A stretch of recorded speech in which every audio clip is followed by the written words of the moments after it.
kata khilafahisme. Ustadz, apa benar khilafah itu isme? Isme itu faham, aliran. Ini penghinaan, ini pelecehan. Khilafah bukan isme, sama dengan syariat, jelas bukan isme, berdasar wahyu. Khilafah itu ada ayatnya, Al-Baqarah ayat 30. Soal pemahamannya bagaimana itu silahkan, tapi ulama yang dulu sepakat, 4 mazhab sepakat bahwa dalam Islam ada ajaran khilafah. Itu jangan dipungkiri. Sama dengan sampean sebagai muslim lalu tidak mau syariat Islam. Oh jangan, harus ingin syariat Islam, harus ingin khilafah. Soal bisa terlaksana atau tidak terlaksana itu soal lain, tapi sebagai muslim hatinya harus patuh kepada Allah SWT. Khilafah bukan isme. Kalau komunis memang isme, kapitalis memang isme, faham. Tapi kalau ini wahyu, tidak bisa. Maksudnya Islamisme tidak mungkin. Kita pasti marah kalau disebut Islamisme. Wong itu bukan faham Nabi Muhammad SAW. Syariatisme bukan, khilafahisme bukan. Jadi khilafah itu kekuasaan yang digunakan untuk menjalankan syariat Islam. Itu khilafah.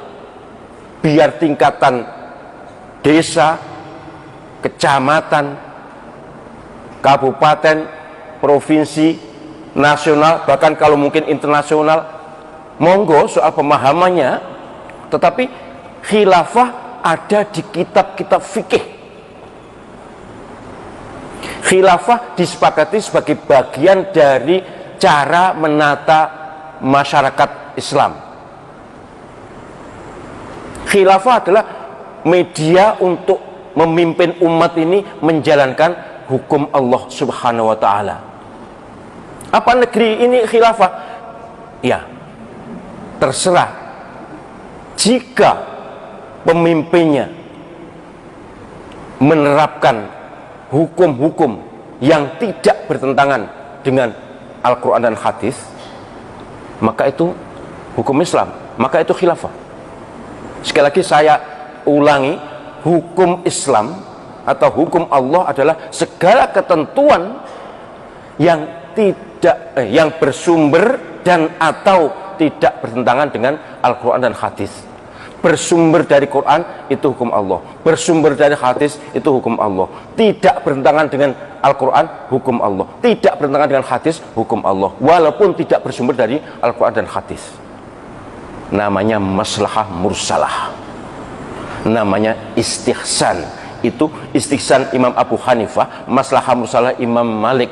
Itu juga hukum Allah Subhanahu wa Ta'ala, walaupun tidak berdasar Al-Quran atau hadis. Bahkan mohon maaf kalau istihsan itu walaupun tidak sama, walaupun berbeda dengan ayat dan atau hadis. Sebegitu luasnya syariat Islam itu difahami oleh para ulama dengan damai dan rukun, tidak pernah bermusuhan gara-gara beda mazhab. Ini penting untuk difahami oleh anak-anak ini. Jangan mau nanti kalau ada istilah khilafahisme, kabarnya akan dimunculkan untuk menyisipi RUU HIB yang di sini sudah kita buang ya, sudah saya sampaikan kan, harus dibuang, bukan di stop, buang.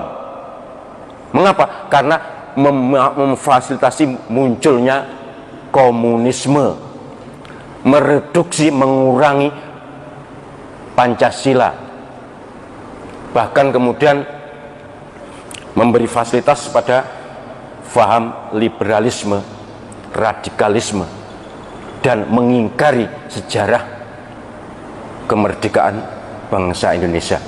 Jadi itu sampah, nggak boleh diteruskan. Kalau diteruskan jihad. Kami sudah sepakat dengan para ulama, kalau ini di ngeleno, kalau sampai misalnya diresmikan atau disahkan pada malam hari misalnya, nggak peduli sudah. Ini habis-habisan sudah. Ini sudah mentok kesabaran kita. Kalau ulama komando ya sudah, dan alhamdulillah tentara juga, TNI juga mendukung. Jadi kalau ingin negeri ini damai, sudahlah, tidak usah kakek pola. Dengan undang-undang ketentuan yang ada ini aja masih ada yang tidak setuju kok. Artinya ingin lebih berwarna Islam. Iyalah, ini sudah Islam sebenarnya. Tinggal orang yang berkuasa itu punya ndak ghiro Islamiyah. Kalau ndak punya ghiro Islamiyah ya dibelokkan. Baik, ini anak-anak terutama dan mas-mas mbak-mbak yang saya tuju supaya faham sejarah bangsa ini sehingga tidak mau dibelok-belokkan oleh para pecundang. Masih ada waktu. Nanti pertanyaannya setelah Isya aja di KSS karena waktu setelah maghrib ini singkat sekali.